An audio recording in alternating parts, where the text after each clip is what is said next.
Welcome back to the Football Fitness Federation podcast. This is episode 378. I'm delighted to welcome on the podcast today Alan Murdoch. Alan, how are we doing? Yeah, all good, thank you, mate. Thank you for inviting me on. It's a pleasure. No, I'm really excited to have you on, mate. Obviously, seen a lot of the work that you do, and I feel like we could probably run a whole series of some of the stuff that you've done. So we'll try our best to get as much packed into the episode as we can. I'm going to ask you to try and keep this relatively brief so we can jump into other details, Alan. But can you give everyone a bit of a whistle stop tour of your career? I can, yes. I'm from Scotland, obviously, if you can tell by the accent. I started off life, did my kind of university stuff, did sports science. Didn't have a clue what I was going to do coming out of uni.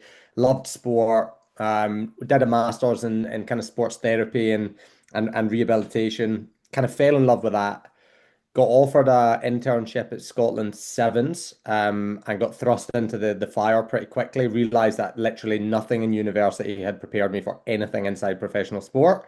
So that was a pretty steep learning curve, including the captain pulling me aside and saying, "You need to brush up here, mate. You're like we're relying on you here to help the boys."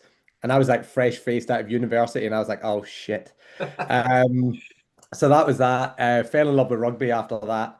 And then I went down to Millfield School, did an internship there for a year. Coached for what felt like 3,000 hours a week, but it was like every day, 8 hours of coaching. At the time, I was like, this is a lot. But ultimately, kind of, I guess, found a bit of a coaching identity, which I think has been really important for me. And then went from there to Bath Rugby, started at the bottom. Again, another massive learning curve, just like in terms of the demands of facilitating, practice for a professional rugby program where the expectations in a club with that prestige are pretty high. A few people got fired as they do inside professional sports, inevitable, and I got thrust into the rehab role, purely off the back of nothing to do with skill, but purely off the back of I think they thought, oh, the boys like this guy, and at the time I was doing some competitive weightlifting, so I could coach the Olympic lifts pretty well. Yeah. And love them or hate them, I think that was identified as a real like that is a huge skill set for a rehab coach. Obviously, it's not, but that's what it was seen as. So I get chucked in there, and the first two people that I had to rehab were Toby Faletau and Anthony Watson. So these massive stars in world rugby. And it was literally sink or swim. I read every book, listened to every podcast, contacted every master coach I could think of. And I think that's kind of led me down this path of always wanting to learn new stuff. I find that really exciting. I find it more exciting to not know than to know. Ended up leaving, joined Speedworks and Jonas for 3 years. So I headed up the Bath site, which was an amazing experience. Learned a lot, coached some phenomenal athletes, and then it was time for me to deviate away from the just the pure speed coaching side of things and move into rehab consultancy, which is what I do now with Elevate. And we're lucky enough now the business is growing, and we kind of have consulted all over the world to different things, helped somebody win an Olympic gold medal, got a few international titles under the belt with some of the athletes we've rehabbed, and just love it every single day. And I'm lucky enough to get an opportunity to coach a lot of kind of championship, premiership footballers and also other coaches as well. So yeah, it's been a hell of a journey, but it's been a good one.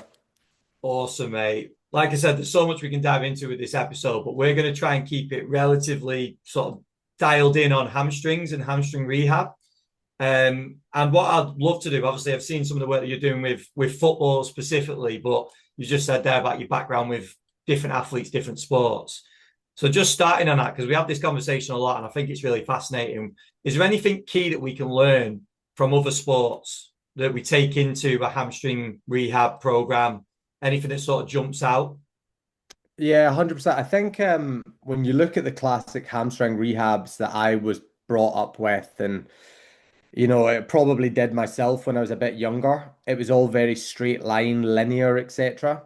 But then you take and you look at other sports, like you use gymnastics as a bit of an example, and how rotational that sport is, and how multi-directional it is, and multi-vector in terms of the demands and the stresses that those athletes go through. And you're like, okay, well, if we aren't succeeding in our hamstring rehabs currently because the rates are going up and the trends are going up and the severity and the time loss is going up, maybe we have to move away from just thinking of it as a, like a track and field based model.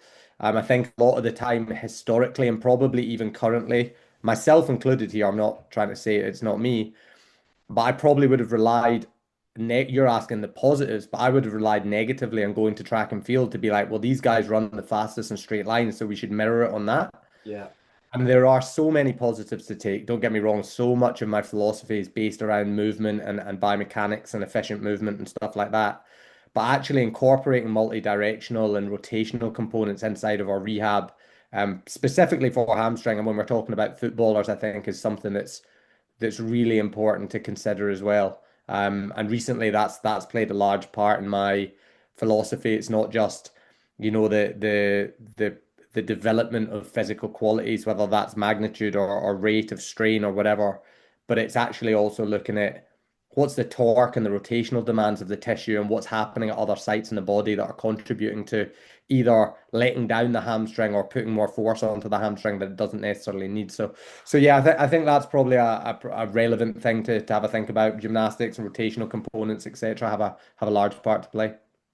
Do you think that's maybe, and obviously this can just be your experience, just from what you've seen, but when you've seen a lot of players that get in repeated hamstring injuries, even from the past as well, not necessarily from the current game, do you think that's probably something that we've not considered as well in terms of Yeah, like so how it impacts the whole body?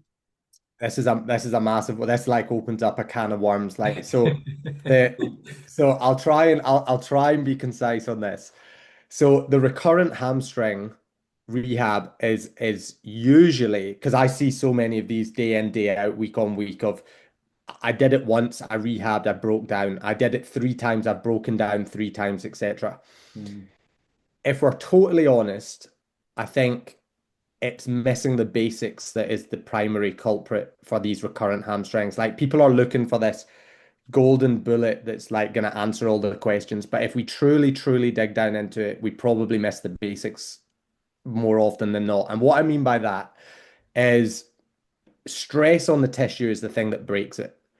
So if you break down stress and you think about the two components of stress, you've got strain or rate of strain, which is like the speed of contraction, and Mm. then you've got the magnitude or the size of the force that gets lumped onto the tissue. So those two things ultimately contribute to stress, and the hamstring or the tissue has broken down due to stress. So when I see these recurrent hamstring rehabs and I look at a contraction and I see a massive gulf in cross-sectional area or the size or the hypertrophy of a hamstring head. Let's say it's long head of hamstring, might be medial hamstring, but for this instance, let's say long head of hamstring on the biceps. Well, the basics just haven't really been done there. So we're asking questions like, why is it broken down? Why is it broken down? And you look at something as simple as cross-sectional area, and actually you realize, oh shit, actually that hamstring lacks a whole bunch of size. Yeah. And therefore the contractile qualities of the tissue aren't there to fight against the stress that's being placed upon it. That would be the basics. That's what I'm talking about. Or we're just weak. We just, for whatever reason, I'm trying to think of a real example here. I have somebody who I won't name, professional athlete that's training with me at the moment inside football, inside the championship. It's broken down a few times, and you profile him, and you think, well, actually, do you know what? Cross-sectional area is pretty good. Movement around the pelvis is pretty good. There's not any major dysfunctions in terms of movement. But I go to profile you from a prone 30-degree hamstring ISO on the valve unit, or I do a hip ISO, or maybe I do a Nordic, etc. And actually, your numbers are way below par for the type of athlete you are because you're explosive, you're fast, etc. So the hardware that that athlete has just doesn't match up to the software and the speed that that person wants to actually decode the neural messages to the contraction. So there's a mismatch there. So when I say basics, that's basically what I'm talking about. The other side of recurrent hamstrings is the complex rehabber. And this is actually the course that Fergal Karen and I launched recently, basically talking about this. And it's almost identifying, okay, well, if it's not the basics, well, what else is it? What else is it and where else does it come? And trying to answer this question of, is the hamstring the victim of the injury? So is it coming from somewhere else and the hamstring's just the poor bugger that's got injured? Or is the hamstring actually the culprit to the cause, which would move you back into the basics? Mhm. And then when you start to work with, so this year at Elevate, we had 69 high grade hamstrings come through the door. And 18 of those were recurrent complex cases. And you start to see these patterns emerging, which I think is fascinating because you can go to the literature and you can see all the stuff, etc. And it's really interesting, but it's so big, it's hard to make sense of it sometimes. Mhm. Once you start to see enough of the same thing come through the door, you start to realize that it's kind of like a patterns game. It's almost like pattern recognition. Like I think it was either Charlie Munger or Warren Buffett, the finance guys, and they got asked about what their secret to success and all their billions was. And one of them, it's really annoying, I can't remember who it was, said that it's just pattern recognition. And Yeah. it's the same here. And you either have had some type of major trauma to your ankle, which obviously is a big contributor to the problem you see at the hamstring, because if the first thing you make contact with on the floor, which is your foot ankle complex, doesn't have the prerequisite qualities to tolerate that stress, well then it can only go one way up the chain, and that's going right up towards the hamstring, and that might be same side or opposite side. The next big culprit would be like a previous ACL is a big one because usually you don't see the knee regain full flexion is really, really common. Especially inside, I'll be honest, inside pro football and pro rugby because there's such constraints and demands on their return to sport quickly because they're an asset. They're getting paid a lot of money. So usually you end up seeing this knee that doesn't really function the way it probably should from an extension flexion perspective. If the knee doesn't function properly, it's only going one way. It's going up into the chain, into the hip, or it's going down into the ankle. And if you've already had one hamstring problem, it's probably going up into the weak link. Mhm. And then you've got the other one, which is your lack of rotation and control of your spine and your pelvic control, and also probably a lack of hip stability. And that then also is probably a prerequisite to having a problem inside the hamstring because you can't control the pelvis when it lands with all that force on the ground. The hamstrings then have to take over as a predominant hip stabilizer, which is not really their job, to be honest. And we end up with excessive strain over time, and then we end up with a problem. So it's a bit of a roundabout way to answer your question, but why do the recurrent problems happen? 85 to 90% of the time, we've just missed the basics. We're just not good enough at the basics. 10% of the time, maybe 15, 20% of the time, we've actually got something else that's going on, and the poor hamstring has just taken up the flack. So that's the conundrum that we're always trying to balance a way out as to what our next intervention is going to be and how we solve the problem. That's fascinating. And I think what it'll do for a lot of coaches is they'll recognize specific examples within their squads of everything that you've just mentioned there, where they've maybe Yeah. rehabbed and it's been this, or it's been this, or yeah, I think it's really fascinating. You spoke on your socials around earning the right, uh, Mm. earning the right to load, and obviously gave some great. What I would say is go and if anyone that's not seen your stuff online, you do a great job of breaking it all down. So I'd encourage people to actually go and see some of the work that you're doing as well, because I think Oh, thanks, man. it brings all of this to life, doesn't it? It's harder to talk about on a podcast. But around the earning the right, can you give us a little insight or maybe even advice to coaches that, especially in a team environment, around sort of assessing that initial assessment of are you starting at the pitch? Are you starting at with a player looking at a player sprint? Or where does it start for you? And then what's the sort of process from there? Are we talking hamstring injuries? So the athlete's injured, or Yeah. we're just yeah, okay. So athlete does a hamstring. So at Elevate, we've got a bit of a system. So as with most places, like we have quite a high volume of clients online, and then we see a lot of people in person. So to keep consistency, we have a very kind of straightforward system that we all apply our work to. So the first thing's our diagnosis. So it's amazing to me if I look back 5 years ago in my career, how lackadaisical or lackluster I probably was in this realm. But like having your diagnosis, so that might be scan or it might be function and range of motion. So what I look at straight away when somebody comes in is right, okay, how did the injury mechanism happen? How was it? Talk to me. And it might be that we've got this big bang. So we've got the big bang moment, which is You'll have seen it on the TV. Somebody runs on the outside and they pull up and they pulled onto the back of their leg. Mhm. That's the big bang. So there's clearly a pretty traumatic amount of tissue damage that's happened there for that person to pull up like that. That's somebody that's going straight for a scan. And I realize that some people listening won't have the opportunity to, just send people willy-nilly for scans here, there, and everywhere. My advice would be that, it's probably pretty paramount that you get a scan if somebody's had a big bang because you ultimately don't really know what you're dealing with without it. Yeah. The second is this like slow pull up. So they finish training and they're like, oh, feels a bit tight, I don't know if that feels right. That's the one that doesn't go for a scan. And that's the one that, do you know what? Actually, let's get you on the bed. Let's look at range of motion. Let's look at some functional tests. So that could be a long lever bridge just into your hand or on the bed. Is there pain? Is there any discrepancy? Is there visible grimacing on the face? They don't want to do it or they're scared. And then by using your hands on things like handheld assessments, I think is so powerful because you can feel it in your hands where they're trying to reroute the force around in terms of position when you test that stuff. And that's a massive indicator for me as to what the severity is like. So if we've got somebody who has no loss of function, they're still strong, they feel good, they've got no pain, or maybe some light awareness in some certain point, that would indicate to me that we're dealing with something low level. So we don't need to scan that. So the next stage is okay, scan comes back and it's like, okay, is this for rehab, yes or no? So some of these injuries will come back and it's like, oh, that's potentially going to be a surgical intervention. So, for example, like T junctions get a lot of buzz, but it could be a proximal hamstring avulsion or an intramuscular tear. It could be anything.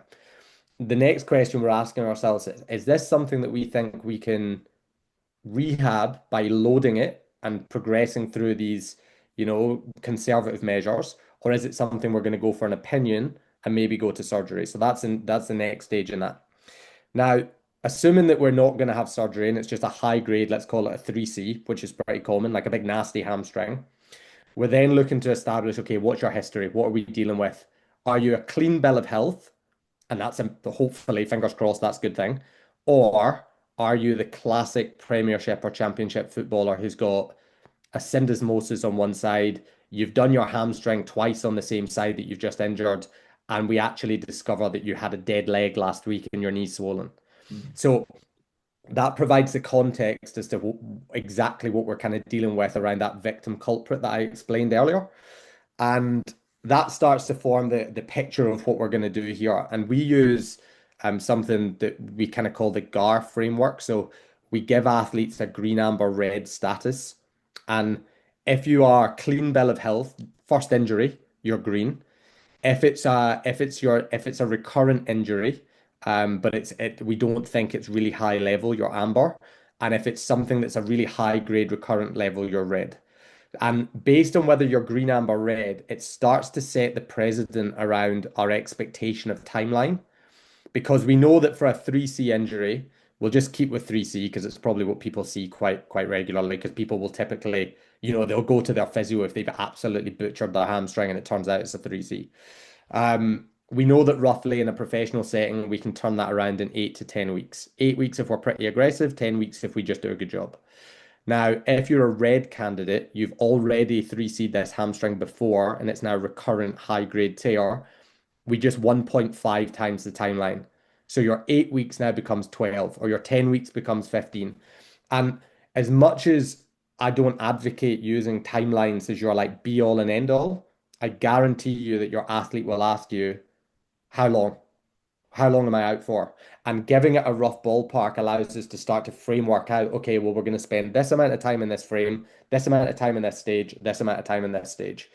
And from there, it goes to earning the right to progress through the stages. So again, it's a really long-winded way to answer your question, but it's all about understanding the context and setting the scene before you then earn the right to move through the stages. And I can talk about the stages if you want. I think that'd be great to break down. Yeah, yeah, that'd be Yeah. really good. Okay, so that earn the right is based on something we call the loading ladder. So inside the Elevate system, we have, as well, every rehabber probably on the planet.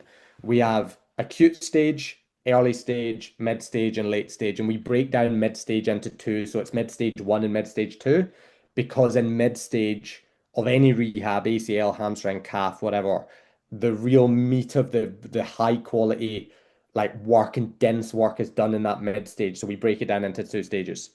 So if we understand that our acute stage is where there's loads of like trauma and there's loads of swelling and the muscle's really damaged, well, we're going to use things that are less stressful to that tissue, because what we're trying to do as rehabbers is we're trying to provide this optimal state of healing for that muscle or that tendon. So we've got to do everything in our power, excuse the French, not to fuck it up. But we've also got to do everything in our power to accelerate and promote healing as much as we possibly can. And that's a very fine line to tread. But the way that we do it is we have these two streams on our loading ladder. So if you're listening to this, if you imagine a ladder, and inside the rungs of the ladder, you've got acute stage, then the next rung up is early stage, the next rung up is mid stage one and two, and then late stage. Down either side of that ladder, we have our isotonic loading. So that's like your classic gym lifting that you would load the tissue. And that progresses through the stages, which I'll talk about. And then on the other side of the ladder, we have our strain or rate of strain, which is like the speed-based stuff. Yeah. Because when a tissue injures, it's either the magnitude, it's the amount of stress that got placed through the, so the size of the stress that got placed through the tissue, or it was the rate of the stress. And it's very difficult for us to understand which one it was. So we have to have two themes that run parallel to each other that move through the phases. So in early stage, what we're looking at is we'll use our isometrics for our kind of high rate and high strain rate of loading. So we'll do things like building isometrics and yielding or holding isometrics. So that means I say to you, Ben, I want you to take your isometric hamstring hold to a 6 out of 10 in terms of your own perceived effort. And I want you to hold that for X amount of time. So that would be early stage. So we're not really risking doing anything really dumb. And it's also a lot of the onus is put on you as the athlete to manage that yourself. So if you tell me, oh, I feel like it's about to pop, clearly we've gone a little too hard. So there's a lot of self-management there, which is perfect because it starts to open this communication pathway between athlete and coach. On the other side of that, so the magnitude side of things, the amount of loading we're doing, we use heavy, slow loading. And there's this kind of concept inside rehab that I think is changing slightly. And I think hopefully we are contributing to that a little bit, I hope, is that early loading inside tissue injury is a really, really good thing. I think previously a lot of the RICE protocols, the rest, the ice, the compression, the elevation, that might be appropriate for very, very acute first 24 hours where we want to try and minimize some kind of swelling and pain. But actually, what we've started to see, and we see this in if you work with the championship and the Prem footballers, the budgets are unlimited. So you can just, you get scans every 2 weeks, which I do all the time. By loading early and getting people moving with their isometrics and moving through pain-free range in a hamstring specific exercise, like a long lever bridge, for example, or a short lever bridge, we actually start to promote the signaling and the physiological pathways that I won't bore you to tears with, that actually stimulates healing and stimulates growth. And that's so, so important because going right back to the first question on the podcast, you said the recurrent hamstring, and I said it was the basics. This is the basics. Are we loading early? Are we putting contractile stress through the tissue? And are we promoting early healing? And as long as that fits within no pain, they're able to do it without massive compensation. And after the session or when they wake up in the morning and they report back to you that they don't feel like shit, then we know we're on the right track. And I think sometimes rehab is this like people perceive it as this really complicated space, but it really is. What's our loading progressions? Let's start somewhere that makes sense logically and based on a bit of experience. And then let's just move up the rungs on the ladder from, and I'll rush through them now, from heavy, slow loading to accentuated eccentric loading, which means basically two up, one down. So we get a bit more eccentric stress, more unit recruitment, big size of the motor units get recruited, which promotes better healing and adaptation, to then full manual eccentrics, which is just that on steroids. And are on the rate of strain, the isometrics go from building to ramping. Ramping would be, Ben, you've got 3 seconds to get up to 100%. So gradually build to 100% and then hold to, X seconds. That would progress to, I'm going to give you 1 second to get to 100%. So that the strain rate goes up higher. And then we hold at 100% for X time. That would then turn into pushing isometrics, which means that we go from totally like static, no tension, to go and do it fast and do it hard for X amount of seconds. And then we would go to reflexive eccentrics or jerk type eccentrics, which is very much you're on stress and you're on strain and you're being pulled backwards and forwards, where the stress on the tendon, we think, actually elicits a greater adaptation to the quality of that tendon and that tissue and how that tissue is made up so it functions better. And when we're talking about earning the right, all those things are just linked into early stage, mid stage one, mid stage two, late stage. And as long as you have your loading ladder planned out in your head, it really is a case of just earning the right to progress through those as long as you have no pain, no massive compensations, and you have no response the following day. And I think by following that as a general rule of thumb, we do a really good job of loading the tissue well. We incorporate this high rate and strain of loading as well as the size of loading, which is the thing we're trying to manage because that's what causes the injury. And we also put the athlete in a place to come back out of rehab stronger. So there's all this stuff around about it, but that essentially is what earning the right means.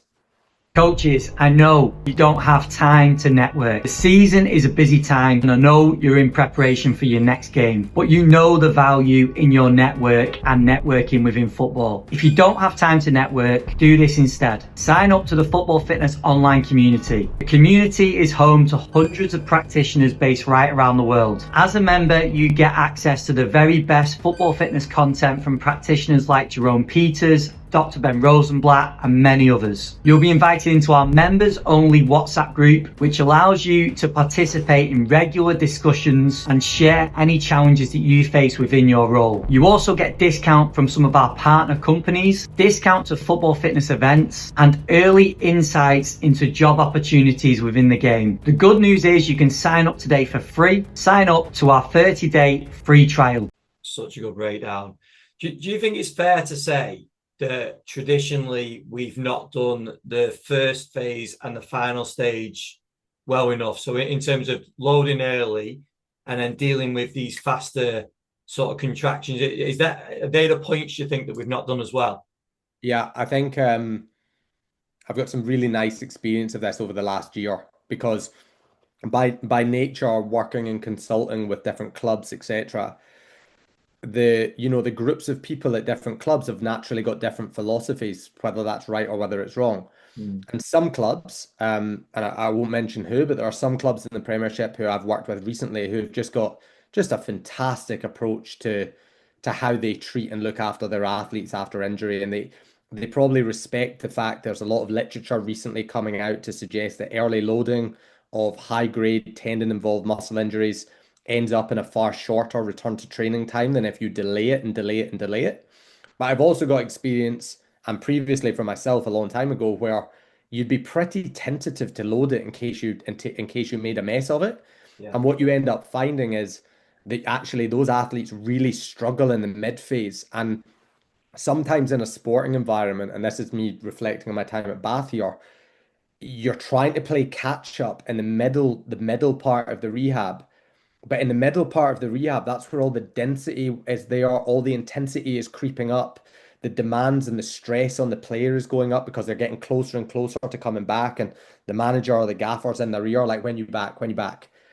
And then you've got the physio or the rehab coach who's playing catch up, trying to think, fuck, I need to add this in, and now I need to do this. They're too weak. Oh God, now I'm not ready to progress them, but the gaffer's expecting them. And the knock-on effect is massive. So I think early phase loading, a good example was last week we had a champ boy in. He's 10 days post 3C, big injury, and he's at 100% of isometric MVC on short lever and 30-degree prone ISO. And again, we didn't just go, hello, mate, in you come. What we're going to do is we're just going to jump on that ISO machine and you're just going to rip it. But we did build through the layers of that within the session until he was like, no, I actually feel totally comfy doing that.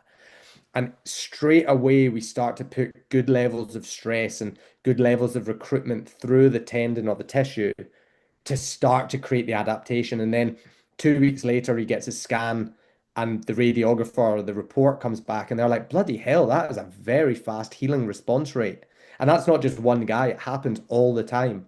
And you start to realize that if you can develop the ability and the rationale to start to load those injuries early, the repercussions are so positive in the middle phase.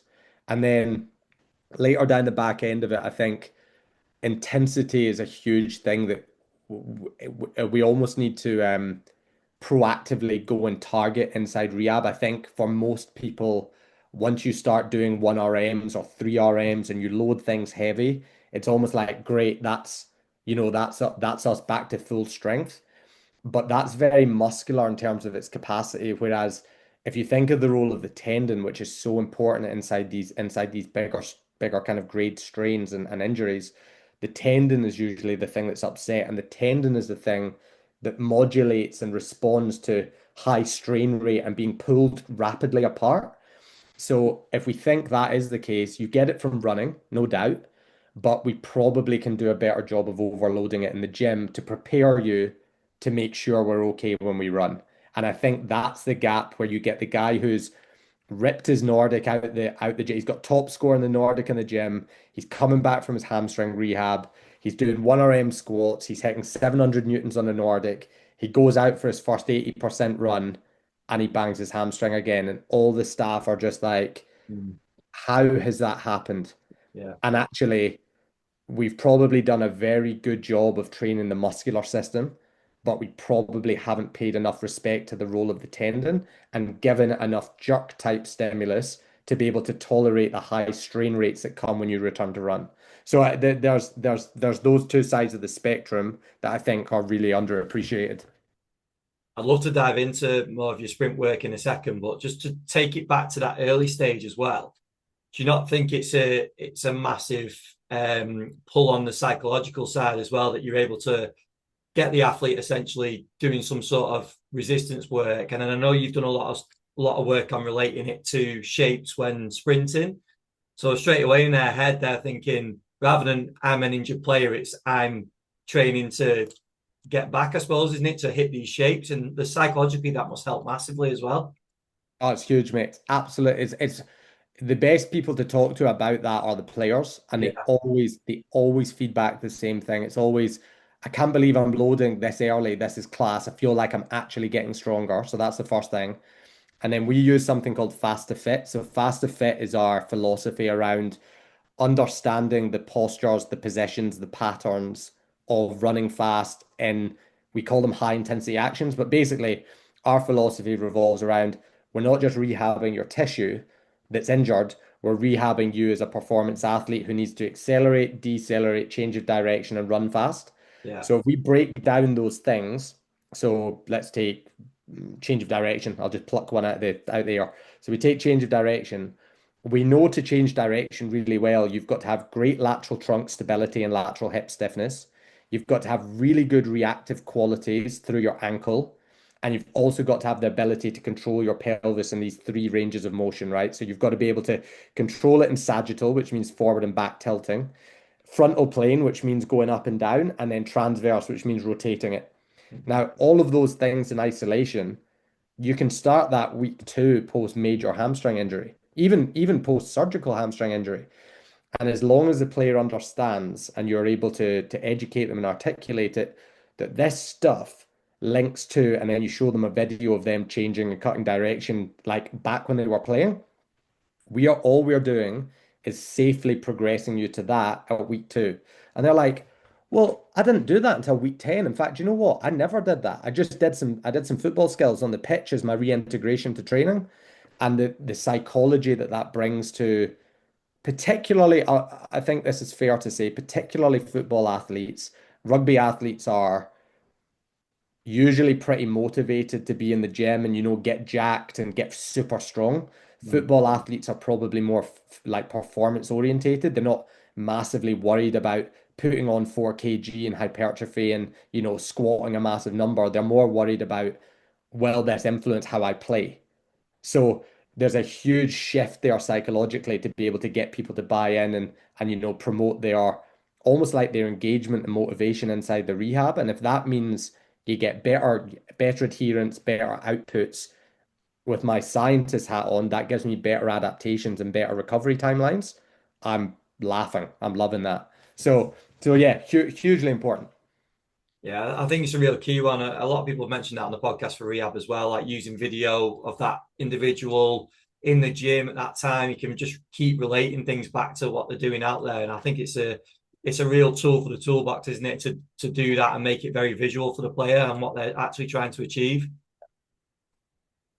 Um, I realize that we've only got a little bit of time left, Alan. So I want to get into some speed work as well. So can you give any sort of advice for coaches on the end stage side of things, returning players back to the pitch? What do we need to be wary of in terms of getting them back to some full speed work?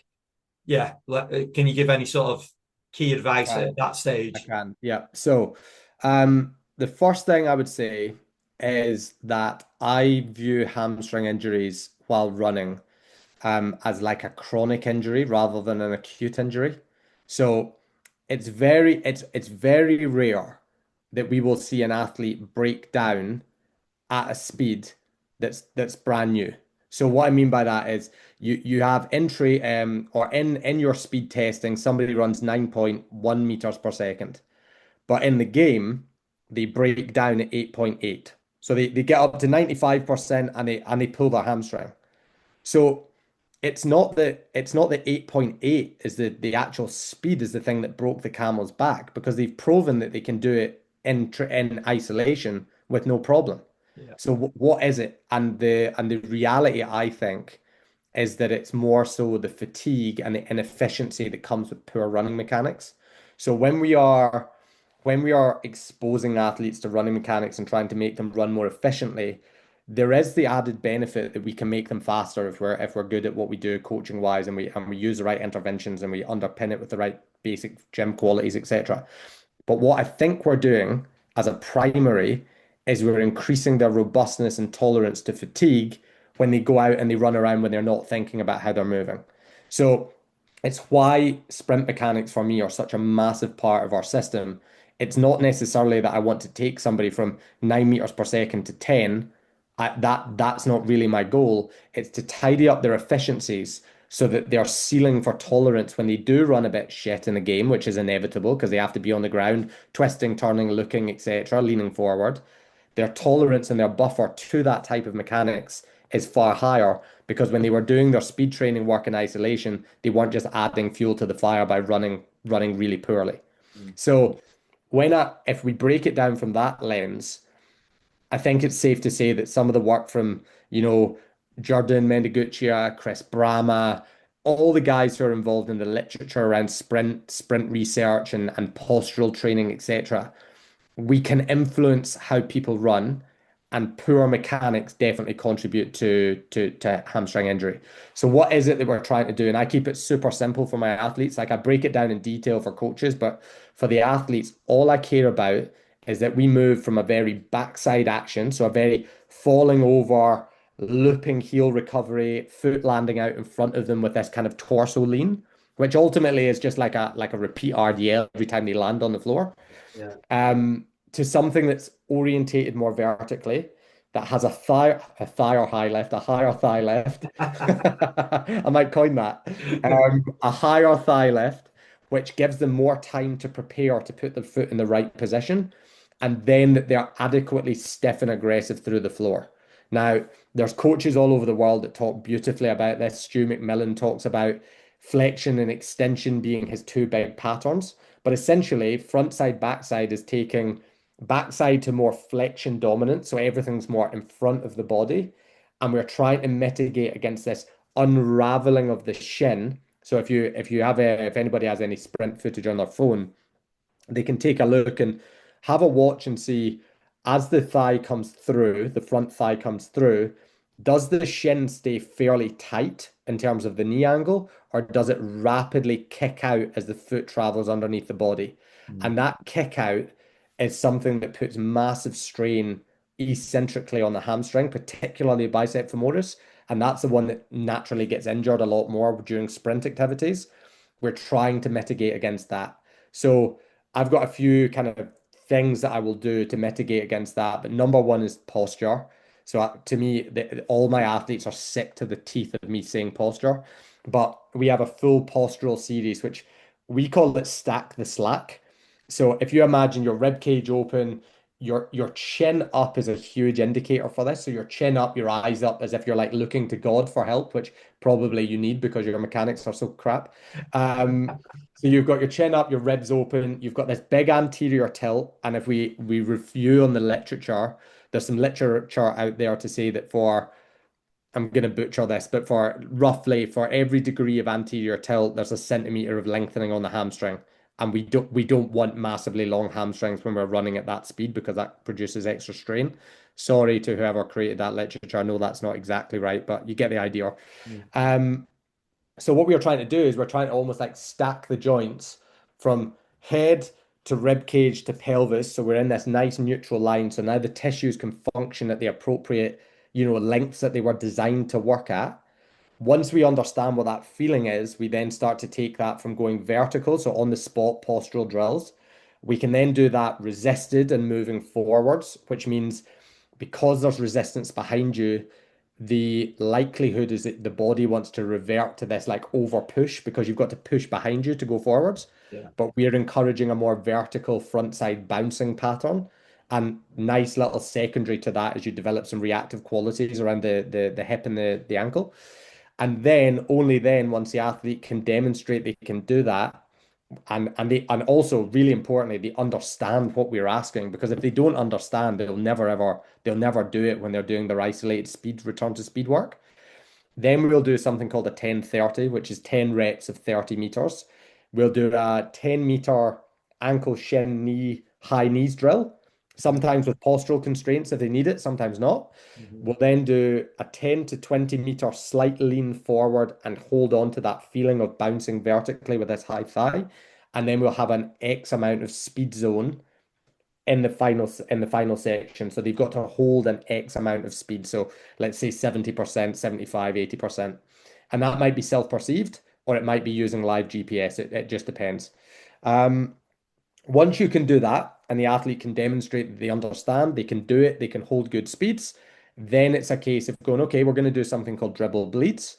So dribble bleeds would be we're going to do our ankle, shin, knee, high knees, and lean forward to a set distance at a set speed, usually about 85, 90%. And then you're just going to bleed that out into what feels a bit more natural for you.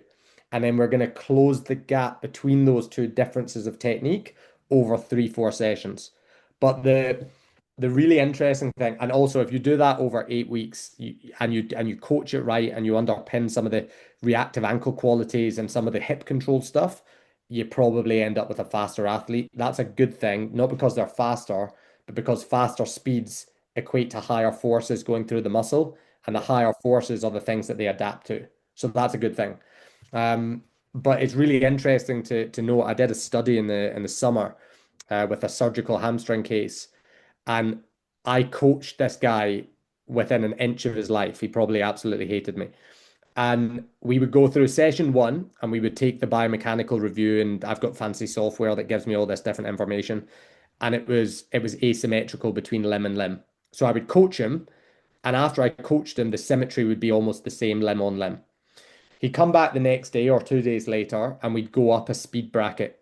So we go from 80 to 85%, say. We do the same thing. And I'd expect him to be symmetrical because I'd coached him 2 days before. Mm. Not at all. Asymmetrical again. Coached him within an inch of his life, got him back to symmetrical by the time the second session was done. Cool. move up another speed bracket up to 90, 95%. I'm like, okay, I've done my job this time. We can just get on with it. Asymmetrical again. Same process, coach, coach, coach, back to symmetrical. And the point is that when we are dealing with speed, which is as much a coordination task as it is just a raw physical task, it's like learning to write with your left hand. Mm. You can practice it for 5 minutes and get a bit better. You go back to sleep and somebody says, do it faster. I guarantee you it'll just be messy again. It's a skill that needs to be trained. And I think that's one of the big misconceptions of speed in rehab. We probably have to prepare athletes to run fast, but we also have to acknowledge that running through the velocity bandwidth is a skill and it's something that takes repeat coaching, repeat coaching, repeat coaching. Otherwise, you just end up with something that's asymmetrical in nature. You have compensation on one side, guarding on another side. And usually it's those guys to come all the way back to the start of the podcast that end up as your complex recurrent cases because some of the end stage stuff hasn't been dealt with the lens of detail that probably the middle stage was. Woo. There you Mate, go. that was absolute gold. And I can't believe you got all that in that amount of time as well. That was insanely good information, Alan. I really, really appreciate you breaking all that down. I know we had so many topics to dive into, and I feel like you've done such a good job covering so many of them. I know there's plenty more context we could probably add on to every point that you've made. And like I said in the episode, I would encourage people to go and see some of the work that you do as well online because a lot of this stuff will just come to life in terms of what you're actually coaching. So I massively appreciate you coming on and giving up the time, mate, and being so open with everything that you're doing. Mate, thank you very much for having me. Sorry it was such a short whistle stop tour, but as irony would have it, I've got to run off and go and rehab a surgical hamstring. So There you go. There you go. Real life. Real life. Oh, that's amazing. Where would you direct people to just keep up with everything you got going on? Just go to elevate underscore speed underscore rehab. That's the Instagram. That's the place that I definitely put out the most content. And then elevatespeedrehab.com for our website, which we're actually just in the process of building and we're writing blogs and all sorts of stuff to try and, I guess, take some of these ideas that I've spoken about and many more and try and make them a bit more accessible to people because one of our kind of ethos or visions at Elevate is to try and help as many coaches as possible learn from the experiences that we've had some success with and also had some failures with as well. So hopefully that will help people too. Amazing. Thank you so much for your time, mate. Legend Ben, thanks mate.